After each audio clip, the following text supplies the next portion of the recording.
This week, I helped 3 clients make some really tough decisions when it came to business. And to be honest, the word help is maybe it's an exaggeration. I taught them about a 4-step process that I'd read about and I use with active management. And we stepped through that process. Interestingly enough, when they made the decision, they felt like a load had been lifted from their shoulders. Behind the scenes, in my own company, in my own business at Active, we had to make a really tough decision yesterday. And I've been using the 4-step process over a series of months. And the end result was I was relieved last night when we finally made that decision. Decision making in business is tough.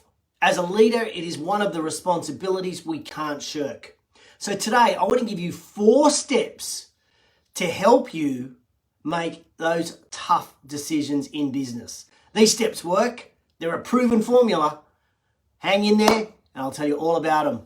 Welcome to JTintheRaw, show 266, right to the thin on business. And after 32 years in business, I have just a few thins to chew.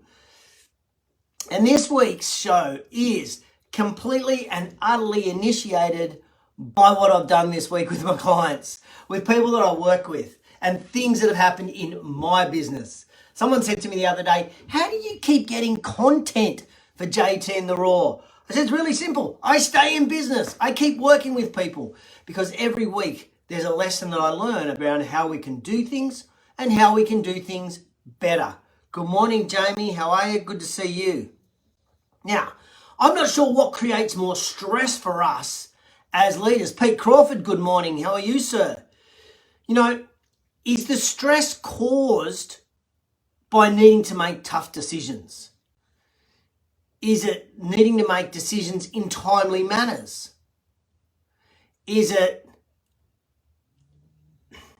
because we're in an impossible position that we're placed in? You know, do you want to, are you caught between a rock and a hard place? Do you fire a misbehaving employee or just give them a stern warning?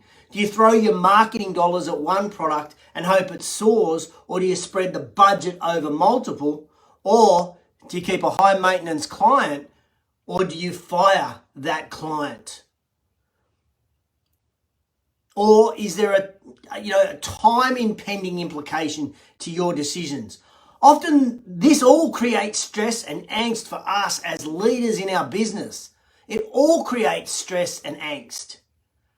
Often the problem is, as leaders, we seldom give ourselves a full, undivided attention to the decision-making process. We make it on the fly. But as a result of that, we're simply not thinking clearly, and we spiral out of control, and we worry about the consequences of whatever decision we then make. Mira, good morning. Great seeing you. Hope you're doing well this morning. Jace Lawrence, g'day mate, how are you?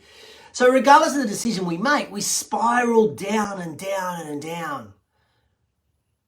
But what is very clear in this new world that we now live in is that we must make some tough decisions around our staffing. We must make tough decisions around our marketing. We must make tough decisions around the customers we have or we want to have. And so we need to give ourselves, as the leaders of the organization, as the leaders of the team, we need to give ourselves time to truly digest the decision we are going to make. And this 4-step process will give you that. And when you do have to start to make these tough decisions, I think there are really 2 important ingredients for you. Number 1 is you got to get yourself in a distraction-free environment. You got to close the door in your office and you got to sit yourself down. Another one, pen and paper. You've got to sit down with a pen and paper to put your thoughts from here down. They're the 2 bits before you even start this 4-step process. All right, so let's kick it off. Step 1. Ask yourself 2 really simple questions that frame your decision clearly. Glenn, good morning, mate. Good to see you up there in Queensland. 2 questions.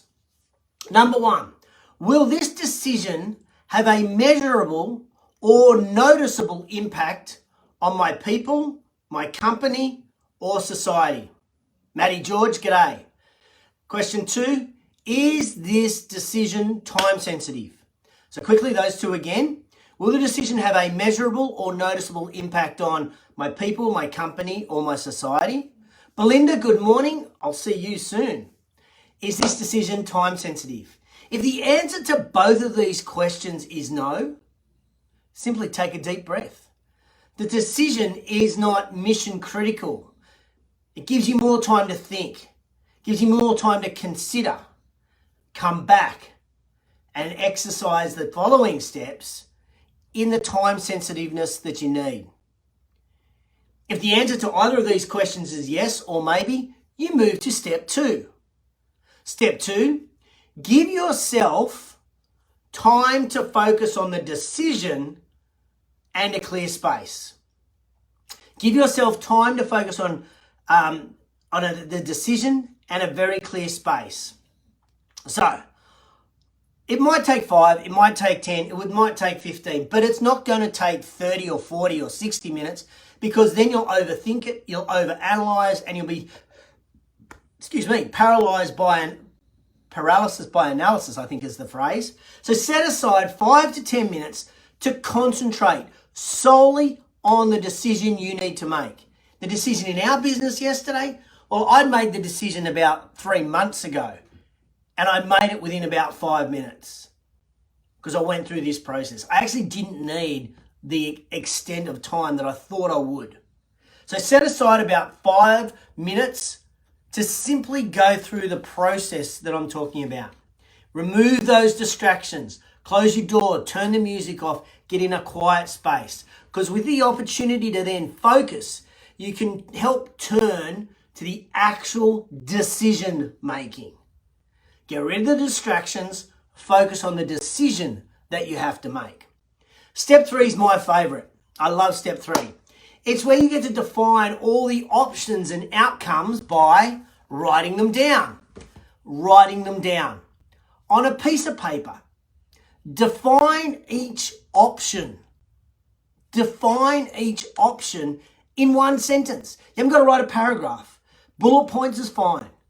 Keep it brief and stick to what you know. Stick to the facts. Stick to verified observations. Stick to what you know. Not what you think, not what you feel. On a piece of paper, define each option. Then, next to each of those options, write a single sentence to describe the outcome. Okay, so here's what we know. Here is the outcome. Here's the option. Here is the outcome. Stick to what you know will be true. Stick what's likely. Stick what is proven based on fact, based on observations, based on history. This is a key step because I find too many leaders don't map out the real outcomes to the real decisions. By doing this, it highlights options, it highlights the outcomes that might be unclear, that might require greater definition, greater thought before you make that informed decision. Okay, now I've found if you try to do this in your head, it's a complete head fuck. It completely screws with you because it creates more stress. It creates more stress. And I can't seem to get the thinking straight in my head. I try to remember everything, but it's very difficult to linearly go down with each option and then go, okay, well, what are the outcomes? Even here, what's the decision or what's the option and then what's the outcome? You just don't remember that stuff.